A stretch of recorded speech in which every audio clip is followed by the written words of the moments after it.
Bienvenue dans cette cinquième partie où nous allons enfin un peu démarrer les choses sérieuses après avoir vu les prérequis de Home Assistant. Alors aujourd'hui, on va voir comment monitorer on va dire votre arrivée électrique de chez Enedis. Alors pourquoi pas à l'entrée de votre tableau électrique. Alors je précise que cette vidéo va nécessiter d'intervenir sur de l'électricité, sur du 220 volts, donc ça a un caractère dangereux. Si vous ne sentez pas de le faire, eh ben, évitez de faire cette expérience. En tout cas, je n'assumerai aucune conséquence.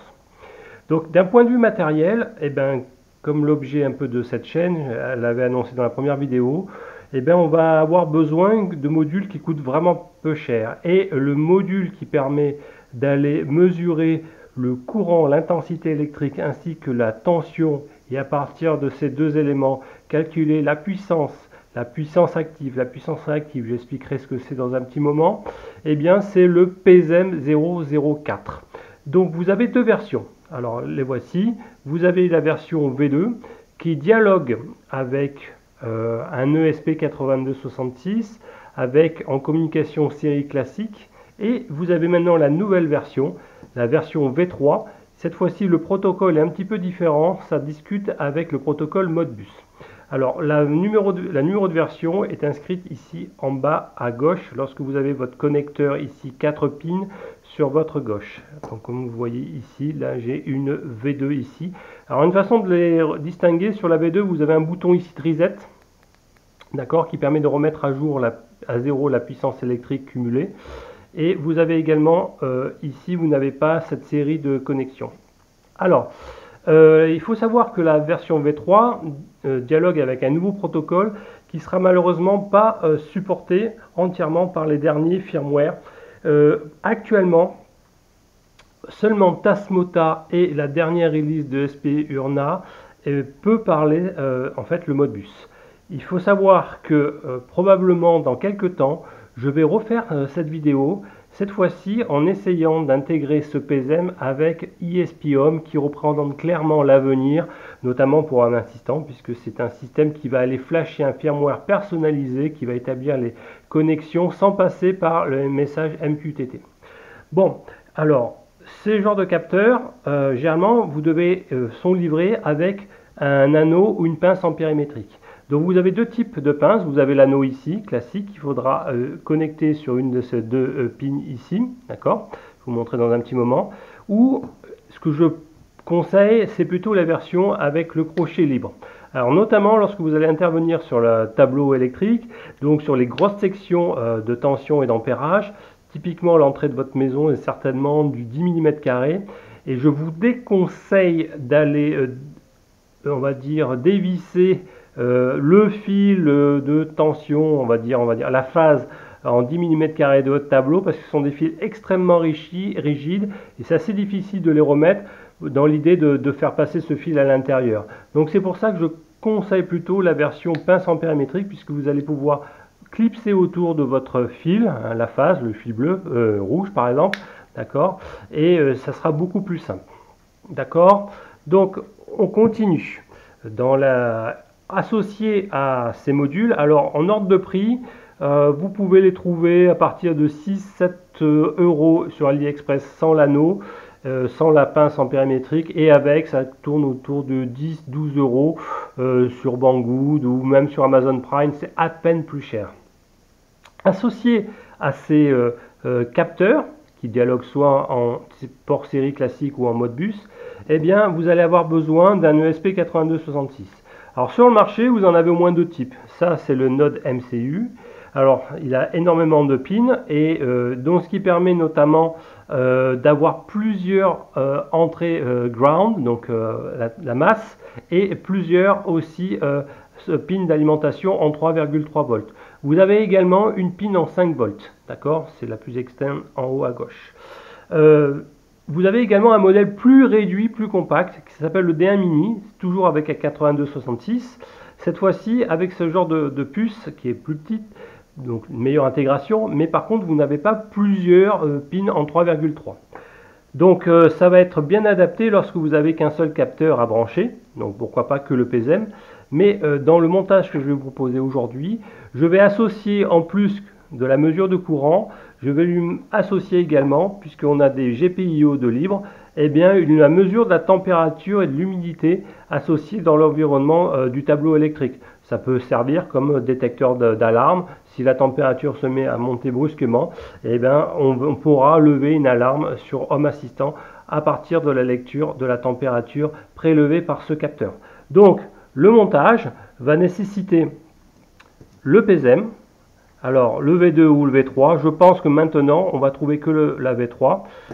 Ce module de température qui est un DHT2, d'accord, qui coûte aussi dans les 2 ou 3 euros. Un mode MCU, je le conseille plutôt ce module-là que le D1 Mini, en tout cas pour récupérer l'information au tableau électrique, d'accord. Autre avantage de ces genres de modules, ESP8266, pour flasher le programme à l'intérieur, vous allez juste avoir besoin d'un câble USB, micro USB vers USB, et d'un petit programme de flash, qui est par exemple un qui est fourni dans ESP-Easy et qui fonctionne très très bien. Alors je vais donner dans la description des firmware de Tasmota. Alors vous allez me dire pourquoi vous n'avez pas besoin de le récupérer depuis le site officiel, c'est que j'ai recompilé le firmware notamment pour diminuer une variable qui s'appelle la télémétrie, c'est-à-dire pour émettre les informations plus rapidement, parce que par défaut vous êtes limité à un échantillonnage tous les 10 secondes. Donc si vous avez besoin d'échantillonner un peu plus rapidement, j'ai recompilé le firmware pour autoriser jusqu'à 1 seconde. Attention, la stabilité du PESEM n'est pas garantie, surtout en version V2, où en fait en pratique, en dessous de 7 secondes, il commence à avoir des freezes du système au bout de quelques heures d'utilisation. C'est pour ça que je déconseille de descendre en dessous de 7 secondes. Pour la V3, normalement la puce de mesure est différente. Elle devrait supporter un échantillonnage plus rapide. Ça sera à vérifier. Alors, autre point aussi technique, si vous achetez une V2, ça dépendra parce que malheureusement les sites ne précisent pas si vous allez avoir une V2 ou un V3. En tout cas, sur les photos des produits, c'est souvent une V2 avec le bouton, mais en pratique, ils vous envoient une V3 ou vice versa. Il faut savoir que si vous avez une V2, celui-ci ne peut être alimenté qu'en 5 volts, d'accord, et notamment le port série ne pourra fonctionner entre guillemets qu'en 5 volts. Or, le SP, lui, ne fonctionne qu'en 3,3 volts. Donc, ça veut dire que si vous utilisez le 3,3 volts de votre ESP, celui-ci ne sera mal alimenté et ne bootera pas. Alors, une façon de faire aurait été d'utiliser la pin disponible de 5 volts pour le faire marcher. Dans ce cas-là, ça marche, mais du coup, la liaison série RX-TX va envoyer du 5 volts sur l'ESP. Et lui, comme il fonctionne en 3,3 volts, ça risque, en théorie, ça peut arriver que ça grille l'ESP au bout de quelques temps. C'est pour ça que si vous avez une V2, il vous faudra faire un petit mode, une petite modification, souder une résistance de 1 kΩ. Je mets la photo en incrustation où souder cette petite résistance. Donc c'est pour faire un pont diviseur, donc entre cette pin là, okay, et cette pin là. Et là vous mettez une petite résistance de 1 kΩ. Vous faites bien attention qu'il n'y a pas d'autres contacts. Et dans ce cas-là, le PESEM version V2 sera capable de fonctionner en 3,3 volts, donc la tension nominale pour votre ESP8266. Je sais que c'est un peu technique, mais voilà. Alors, vous allez me demander, est-ce que pour la V3, j'ai besoin de faire ça? Non, parce que celui-ci semble bien fonctionner aussi en 3,3 volts. Donc, pas besoin de faire de pont diviseur pour la version V3. D'accord. Autre remarque, en plus d'échantillonner plus rapidement, le V3 aussi permet d'afficher la fréquence du courant. Donc ça va vous afficher ici du 50 Hz. C'est bon à savoir et vous pouvez même enregistrer les variations de la fréquence d'Enedis. D'accord. Donc voici au niveau matériel. Alors on est à peu près à 12. Celui-ci coûte 3 €, le mode MCU coûte 4 €, donc on est à 16 €. Un DHT, on est à 3 €. On est en dessous de 20 € avec les frais de port inclus pour aller faire un système complet qui permet d'aller mesurer tension électrique, intensité, calcul de la puissance, P égale UI, mais également facteur de puissance. Donc le facteur de puissance, c'est parmi la puissance consommée, quelle est la part en puissance réactive et en puissance active. Alors puissance réactive, c'est typiquement la puissance qui va être dissipée par effet Joule en chaleur, typiquement dans des fours, dans vos chauffages, etc. Donc qui seront dispersés par effet Joule. Puissance active, ça va être un peu la partie qui va être re-rayonnée plutôt en champ électromagnétique, et notamment dès qu'il y a des appareils avec des bobines et des selfs ou des capacités, typiquement des alimentations à découpage de tous vos transformateurs, de vos boîtiers électroniques chez vous. Donc ce qu'il faut savoir, c'est que ce qui est fait facturer par Enedis, pour l'instant, c'est du kilowattheure. D'accord. Et ce que le Linky relève, c'est des kilovoltampères. Et donc finalement, on comprend bien que le désarroi d'Enedis, qui pour vous puissiez consommer, disons, 1000 watts chez vous, va devoir certainement produire 1300, 1200 à 1300 watts afin qu'il puisse être transporté correctement. Pourquoi Enedis est obligé de transporter plus que ce que vous consommez? Eh bien, c'est à cause de ces fameuses puissances émises, re-rayonnées par champs électromagnétiques liés aux mauvaises électroniques des alimentations à découpage. Donc ça, c'est un vrai problème pour Enedis. Et donc, c'est ce qui explique la différence finalement entre la mesure en kilovoltampères, ok, et puis le kilowattheure. Ça ne m'étonnerait pas qu'un jour, Enedis décidera de facturer non plus en kilowattheure, mais en kilovoltampères. Je m'égare un peu, mais il faut que vous soyez sensibilisés à ce fait. Et du coup, ce genre d'appareil va vous mettre devant les yeux, finalement, parmi vos appareils, lesquels ont un facteur de puissance qui est très mauvais. Alors, ce que je considère très mauvais, c'est dès qu'on sera en dessous de 0,9. Et vous allez voir, quand vous serez sur votre bruit de fond, c'est-à-dire pas de plaque électrique, pas de chauffage, que sais-je encore, vraiment, quand vous avez uniquement en veille votre télévision, des choses de ce acabit-là, donc il y a uniquement les alimes à découpage qui sont là, vous allez voir que vous allez avoir un facteur de puissance qui est très mauvais, de l'ordre de 0,5-0,6, donc ça veut dire qu'une bonne partie de l'énergie est re-rayonnée sous forme de champ électromagnétique.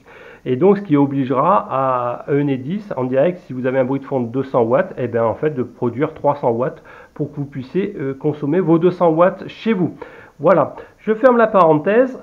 Alors, la prochaine étape, après la description du matériel que vous avez besoin, assez longue, ça va être un peu de travailler sur le SP8266. J'ai dit, en attendant une version de SP Home qui prenne en charge complètement la V2 et la V3 pour le PSM 004T, eh bien, on va utiliser Tasmota, donc qui fonctionne avec un client léger MQTT, d'où l'installation dans la précédente vidéo du broker MQTT sur la partie Orange Pi Raspberry. Donc, on va devoir flasher ce firmware que j'ai recompilé et puis un petit peu modifié pour avoir des télépériodes inférieures à 10 secondes, ok. Et j'ai également modifié pour activer, enfin maintenant c'est le cas par défaut, également l'entrée analogique sur la pin 0. Alors ça va servir lorsque vous voulez par exemple aussi mettre un capteur qui a une entrée analogique. Donc, on se retrouve devant l'ordi pour flasher ce fameux firmware. Alors, sur le node MCU, ici, vous avez deux boutons, un reset et un bouton qui permet, lorsqu'on appuie et qu'on branche l'USB en même temps, de rentrer en procédure de flash, d'accord? C'est ce qu'il faudra que vous fassiez lorsque vous voulez flasher le firmware. Appuyez, insérez l'USB dans votre port de l'ordinateur et commencer la procédure de flash. Attention, ce node MCU nécessite l'installation d'un driver.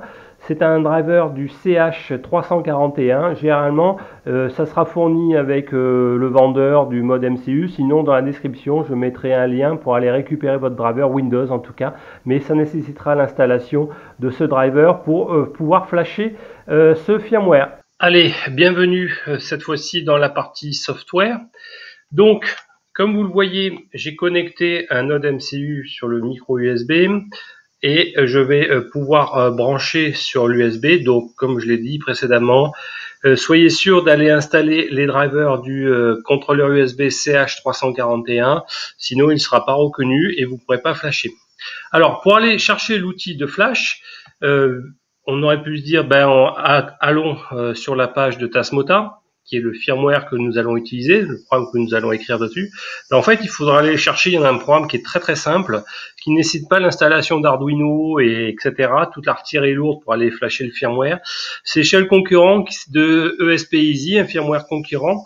Et là, dans ce cas-là, ils ont fourni également un petit logiciel qui permet d'aller flasher les choses plus facilement.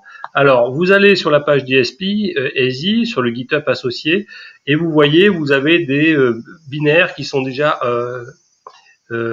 disponibles, et vous cliquez par exemple sur la dernière release, donc qui date du 30 juin, donc de 12 heures simplement, à la date d'où j'enregistre cette vidéo.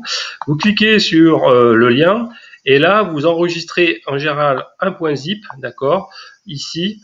Et à l'intérieur de ce point zip, vous allez trouver le fameux logiciel en question qui permet d'aller flasher. D'accord? Donc vous téléchargez ce fichier-là, par exemple, vous le décompressez quelque part, et à l'intérieur, vous allez trouver ce point zip. Alors moi, c'est ce que j'ai fait il y a quelques temps. J'ai peut-être pas la même version, j'en ai une un peu plus ancienne, mais le principe est exactement le même. Et à l'intérieur de ce zip du ESP Mega, vous allez trouver le fichier flash ESP8266.exe. C'est celui-ci qu'il faudra utiliser pour flasher un des points bin. Donc un firmware se présentera sous un fichier d'extension .bin. Donc pour pouvoir flasher et remettre, vous avez deux boutons sur le ESP, et vous avez le bouton, alors ça va être pour vous sur votre droite, ok, mais comme je l'ai renversé, ça sera le bouton de gauche, et qui permet de reflasher. Vous devez le laisser appuyer.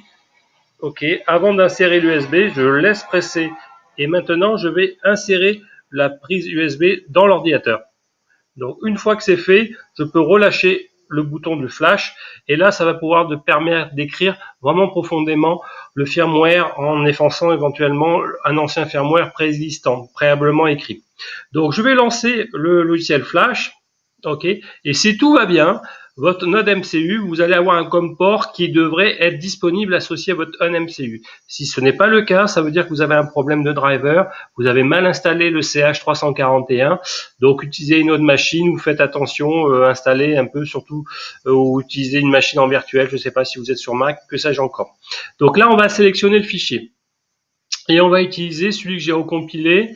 Donc All Sensor, ça veut dire qu'il y a aussi la possibilité sur le pin A0 de ce node MCU d'aller mettre un capteur en entrée analogique. Et là, je l'ai utilisé avec le V-Core, enfin c'est le Core 2.3 en version 2.3 qui est connu peut-être plus stable, même si le Core de l'ESP8266 en ce moment est en 2.5.2.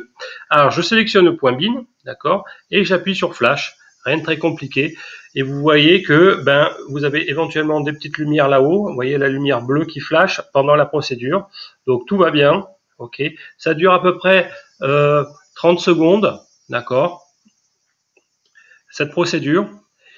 Et une fois que ça sera fait, eh bien je pose le capteur, voilà, le node MCU. Eh bien il va falloir se connecter, c'est-à-dire par défaut, lorsque le firmware est fraîchement installé, eh bien, il ne connaît pas encore l'identifiant de votre réseau Wi-Fi. Donc, lui-même va être on va dire un réseau Wi-Fi. Donc, la première fois, vous allez vous connecter dessus afin, une fois connecté dessus, de rentrer les bons login password de votre Wi-Fi où tourne Home Assistant avec votre Raspberry Pi au Orange Pi. D'accord? Donc, on arrive bientôt à la procédure de flash. Voilà, c'est fait, et je peux éventuellement quitter, mais j'arrive ici, et normalement quand vous cliquez sur Wi-Fi, dans les propriétés, vous allez voir dans quelques temps apparaître le SON-OFF associé à votre module que vous venez de flasher. Donc vous cliquez dessus, d'accord, vous vous connectez, et puis automatiquement, il devrait monter la page web qui va bien, bon, normalement, voilà, d'accord, et vous arrivez à cette page de configuration. Donc là, vous allez devoir rentrer les identifiants de votre réseau Wi-Fi domestique, ok, de chez vous. Donc vous pouvez éventuellement scanner. Il va vous dire afin de voir tous les réseaux, et vous sélectionnez celui qui vous intéresse. Puis après, il va falloir mettre le mot de passe. Alors si je me souviens du mien.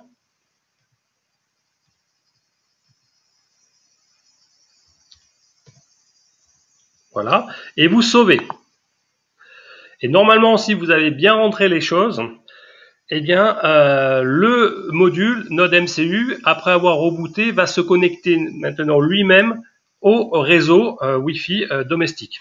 Alors pour vérifier, ok, donc normalement on va se reconnecter maintenant sur le réseau Wi-Fi normal. Voilà, donc après avoir inséré les codes de votre Wi-Fi domestique, vous devriez avoir ce genre de page. Et de suite, vous voyez ici, il n'y a pas grand-chose. Donc il va falloir configurer un peu les choses. Donc par défaut, c'est un simple toggle button parce que c'est fait pour Tasmota originellement, principalement pour des relais Sonoff. Mais nous, on va le configurer pour utiliser avec le PSM004T ainsi que la sonde de température DHT2. Donc, il faut aller dans configuration, configure module. D'accord, ici, on clique dessus, des fois c'est un peu long, et on va choisir un module générique tout en bas, 18, et on va faire sauver.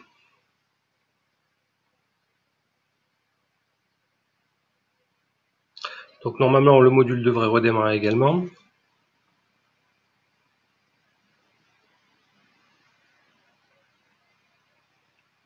Donc pourquoi je fais ça? Parce que ça permettra d'accéder à l'ensemble des pins GPIO du Node MCU.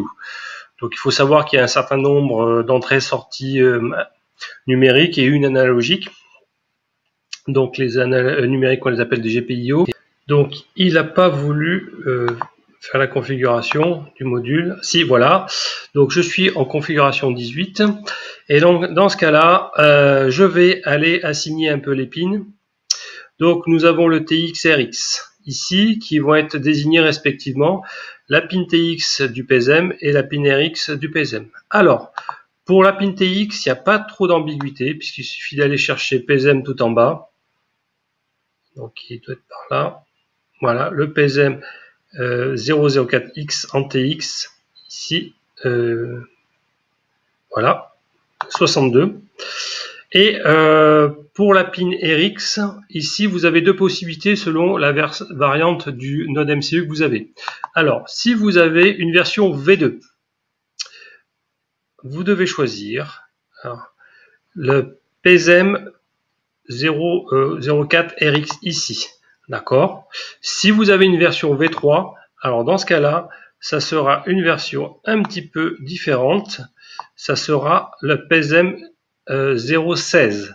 Donc comme je vais utiliser la version V3, je vais donc mettre la version 016 pour la pin RX. Il nous manque à choisir finalement la sonde de température. Donc sur quel GPIO disponible on peut utiliser. Donc par exemple la 4 est disponible, la 5 est disponible. Ici il y en a une, la 14 est disponible. Donc ça correspond à la pin D5 de votre MCU. Et ben on va pouvoir par exemple l'utiliser. Donc je vais sauvegarder déjà cet état-là. Après le redémarrage, normalement vous avez déjà les éléments du PSM qui apparaissent. Et on va finir la configuration pour la petite sonde de température. Donc on retourne dans configure module. Et cette fois-ci, pour cette pin-là, ce GPIO 14 en pin D5, je vais choisir le sensor DHC2 qui équivaut en fait à la M2301 avec entre parenthèses 2. Donc dans ce cas-là, on va rajouter cette association du capteur, en tout cas sur sa pin signal, avec la pin D5 du Node MCU associée au GPIO 14. Donc j'enregistre également. Là encore, ça va rebooter. Ça prend quelques secondes que celui-ci redémarre. Voilà. Et cette fois-ci, vous voyez tous les éléments. Donc, nous venons de faire la configuration de Tasmota, en tout cas en niveau de ces GPIO. Il nous reste la partie client MQTT à faire. Donc également, on va aller dans configuration et on va aller maintenant dans configure MQTT. Voilà. Donc ici, on va mettre l'adresse IP de notre box Home Assistant. Donc ici, je ne suis pas en 22, mais je suis en 26. Je vais vérifier ça sur ma Bbox. Voilà, 26. Voilà. Le port, c'est 1883. et l'utilisateur. Donc nous avions rentré Mosquito, donc on va effacer cet utilisateur là, et le mot de passe Mosquito. Voilà, et le topic, eh bien on va l'appeler EDF. Voilà. Donc ça sera finalement sous quel préambule les données du PSM vont être transmises via MQTT au Home Assistant. Donc le préambule, ça sera EDF / les différents éléments du PSM et également de la sonde de température. Donc on sauvegarde. Voilà, là également ça devra rebooter au bout de quelques secondes.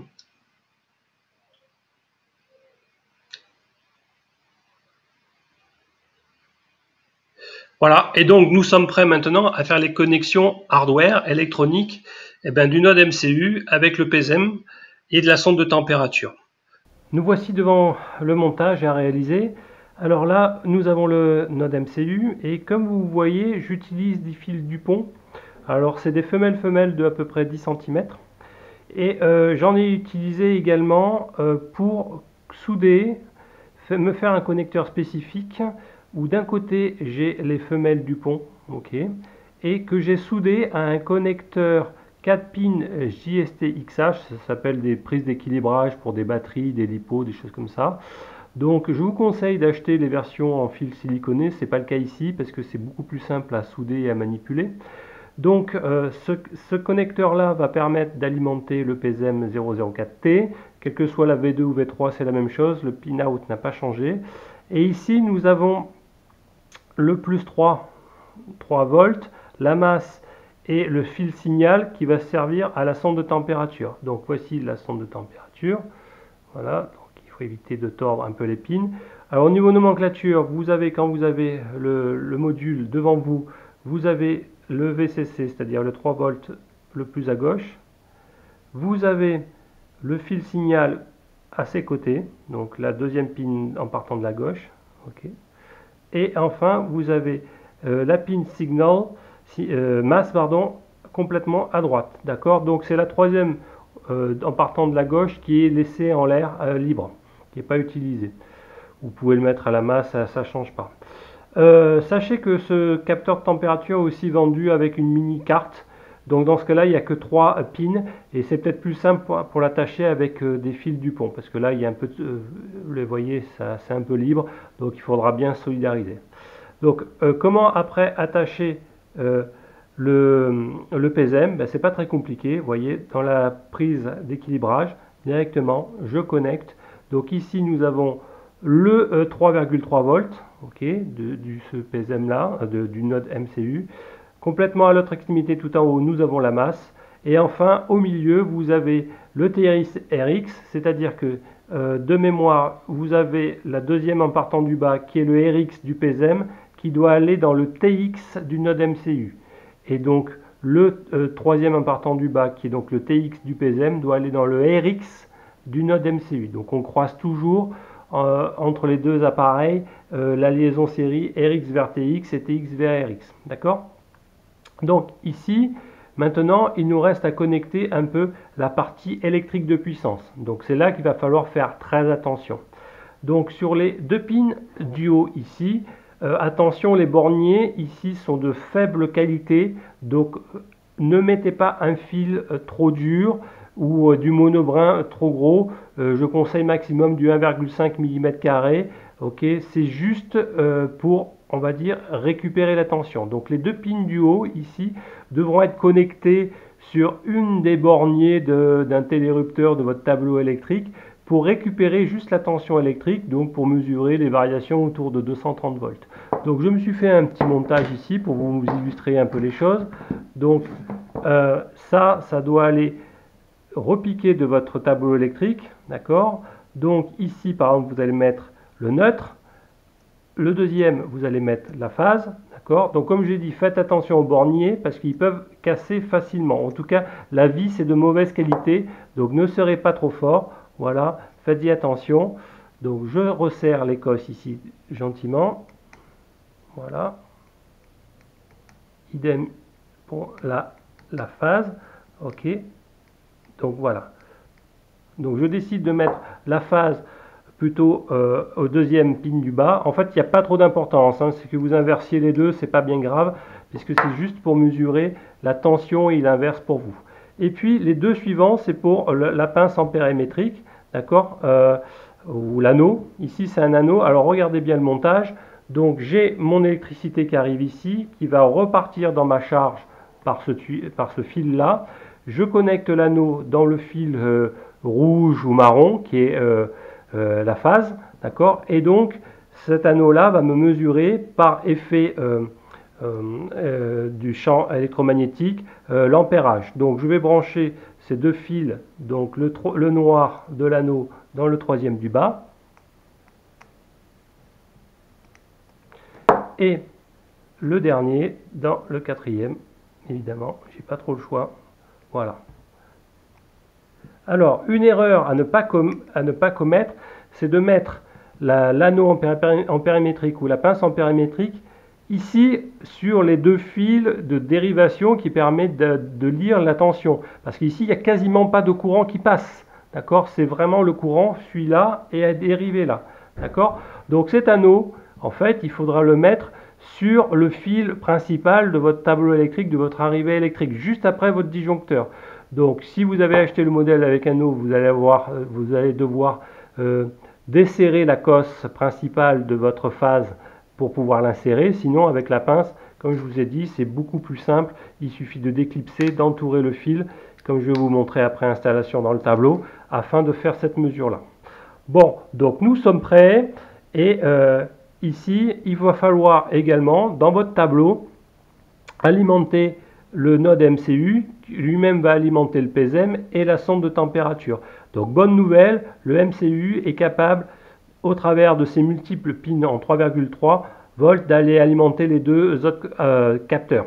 Donc il va falloir quand même proche du tableau ou dans le tableau une prise qui alimente en 5 volts. Alors moi, ce que j'ai fait dans mon tableau, sachant que dans mon tableau, je alimente aussi mon visiophone de mon interphone d'entrée, qui lui-même utilise un petit transformateur. Donc j'ai utilisé une petite prise femelle de 220 volts avec deux ports USB, ce qui me permet d'aller brancher ce câble USB et aussi au-dessus d'alimenter mon visiophone. Donc je vais vous montrer l'installation. Donc il va falloir commencer à installer ça dans le tableau. La bonne nouvelle, c'est qu'après, une fois que vous avez bien serré les choses, vous allez pouvoir mettre, faites-y attention en protégeant et pour éviter qu'il y ait des contacts électriques, les deux appareils l'un sur l'autre. Okay. Faites attention de toujours quand même présenter l'antenne en direction de votre Wi-Fi, de votre box internet pour maximiser la transmission. Donc moi, ce que j'ai fait, c'est que j'ai mis on va dire des feuilles, des papiers bulles entre pour bien isoler électriquement. J'ai aussi recouvert ici le node MCU et en dessous avec un isolant électrique liquide pour éviter des contacts, d'accord. Et vous allez voir que dans le montage final, tout se passe bien et ça fait un petit sandwich qui fait à peu près 3-4 cm d'épaisseur avec les fils. Et donc je l'ai rentré derrière mon tableau, derrière la plaque de mon tableau électrique, la coque qui présente, qui protège le tableau électrique. J'ai réussi à l'insérer en dessous, et donc je n'ai strictement rien de visible, d'accord, et donc j'arrive à brancher mon appareil. Donc nous voici devant la partie la plus dangereuse. Donc je préviens encore une fois, nous allons toucher le tableau électrique. Donc je décline toute responsabilité, soyez sûr de faire disjoncter le général, d'accord. Et puis bon, j'ai déjà installé le système, je vais vous montrer comment j'ai fait. En tout cas, vous avez cette prise là qui vient du tableau, qui alimente mon transformateur pour mon visiophone, et comme vous voyez, j'ai deux ports USB. Alors je vais vous montrer que ce câble USB, il rentre à l'intérieur de mon tableau, il n'y a rien visible de l'extérieur, donc le node MCU ainsi que le PSM est caché derrière. Je vais vous le montrer. Voilà, comme ça. Et donc évidemment, ça minimise la place, il n'y a rien qui est visible. Je déconnecte gentiment, voilà, et vous voyez ici le système. Donc j'ai récupéré, j'ai inséré la pince ouvrante, ok, sur la phase, j'espère que vous voyez bien. Donc c'est pour ça que je préfère ce système là, ça vous évite d'aller dévisser celle-ci, c'est du 10 mm², c'est assez difficile. J'ai inséré, vous voyez, dans cette mousse, tout mon système, mon mode MCU, mon PSM derrière, et ici la sonde de température, qui est complètement cachée, c'est protégé. Donc c'est complètement transparent. Et je peux remettre le boîtier sans aucun souci en faisant attention à l'insertion, mais je n'ai jamais eu de problème pour l'instant.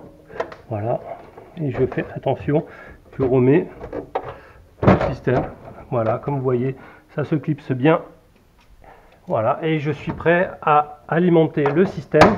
Voilà, donc ce qui nous reste à faire, c'est maintenant que le client MQTT envoie les messages que va recevoir le PSM et la sonde de température, c'est d'aller récupérer ces messages récupérés dans le broker MQTT pour les afficher dans Home Assistant.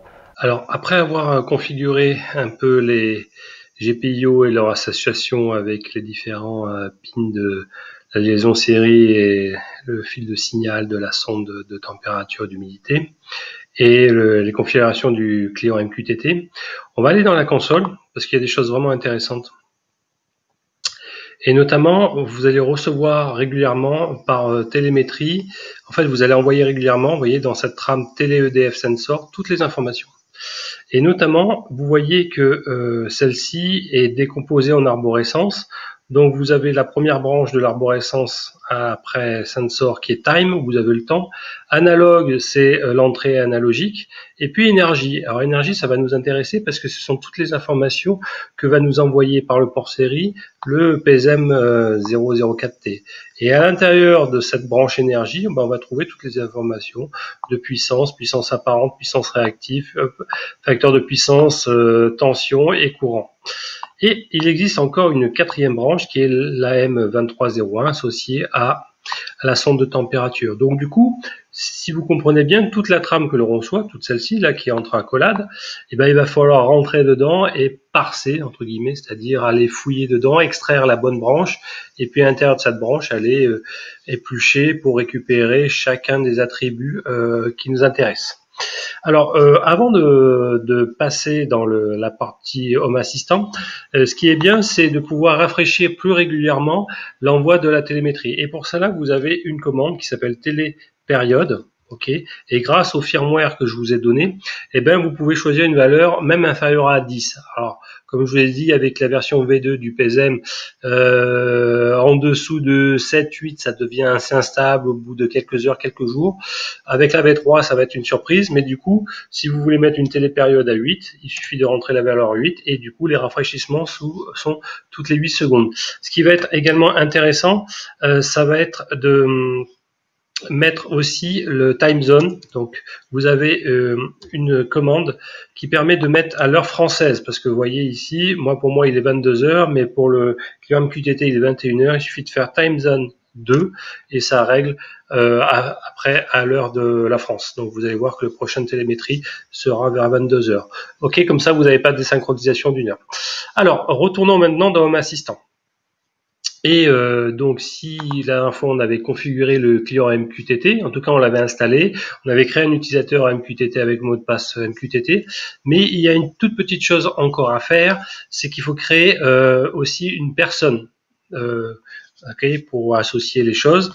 Donc il faut aller dans configuration et vous allez rajouter dans personne une nouvelle personne, donc vous cliquez sur plus et vous mettez MQTT Mosquito, puisque c'est le nom du broker, et vous le liez à l'administrateur ici à SAIO. D'accord. Et puis ici éventuellement vous pouvez choisir un périphérique, mais vous faites créer. Donc voilà. Donc ça c'est important, c'est la dernière petit détail dans le broker MQTT. Alors c'est pas tout à fait fini. Maintenant il faut aller rajouter tous ces capteurs, ces capteurs qui vont être associés finalement à l'extraction des informations de chacune de ces trames JSON. Donc on va mettre un capteur pour chaque petite valeur à l'intérieur de toutes les valeurs données dans énergie, toutes les valeurs données dans AM2301. Alors comment on va faire? On va aller dans configurator et puis on va aller rajouter des éléments dans sensors, .yalm. Donc j'y suis déjà. Et j'ai déjà préparé le fichier qui va bien. Voilà. Donc, je vais recopier tel quel les informations. Hop. Et je vais vous expliquer en gros ce que c'est.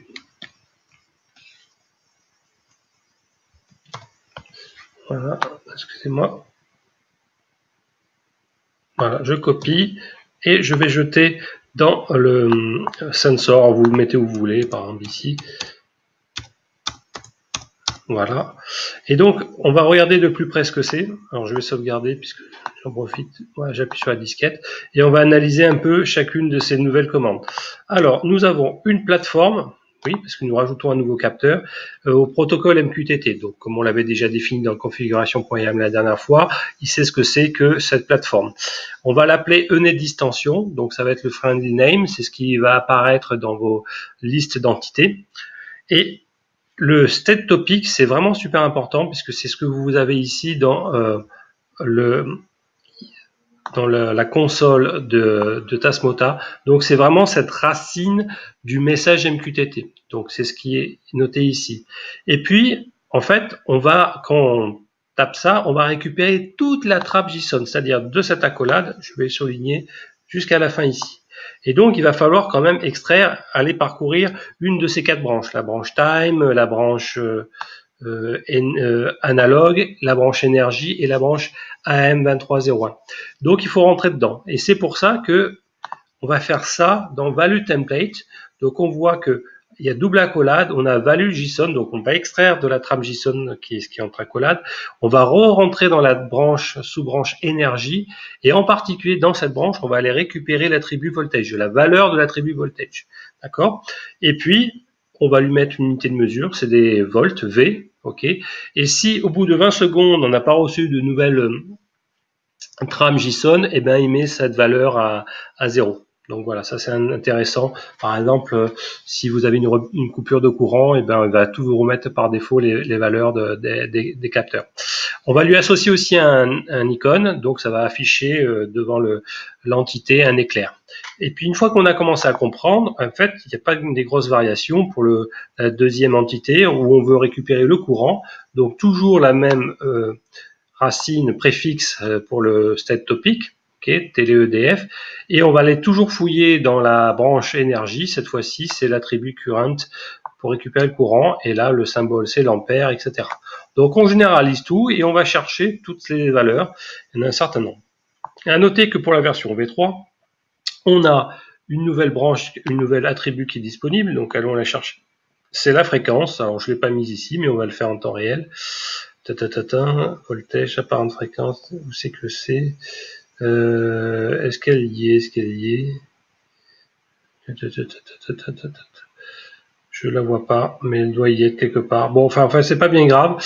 Donc déjà avec tous ces éléments, c'est déjà largement suffisant. Donc on rajoute après les éléments de la sonde de température. Donc cette fois-ci, c'est plus dans la branche énergie, c'est dans la branche AM2301. Et vous voyez, donc même préfixe TLEDF sensor. Maintenant la nouvelle branche AM2301 et on va chercher l'attribut température pour cette nouvelle entité et l'autre c'est l'humidité. Voilà. Donc on enregistre bien, on va redémarrer la configuration. OK. Alors on vérifie que tout va bien, on appuie sur validation, c'est vert, allez on redémarre. Donc il va falloir attendre quelques secondes et ça sera presque fini.